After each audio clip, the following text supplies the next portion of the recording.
shuts the water off. I'm sitting in a transfer to do with the room because it's drowning in water. Glad I got all this anymore.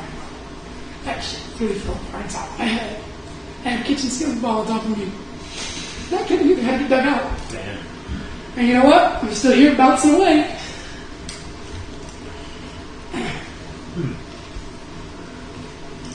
It's just kind of a chill moment now, huh? Yeah, it has its ups and downs. The fish tank.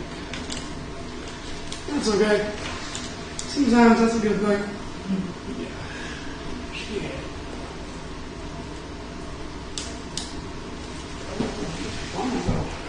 Phone book.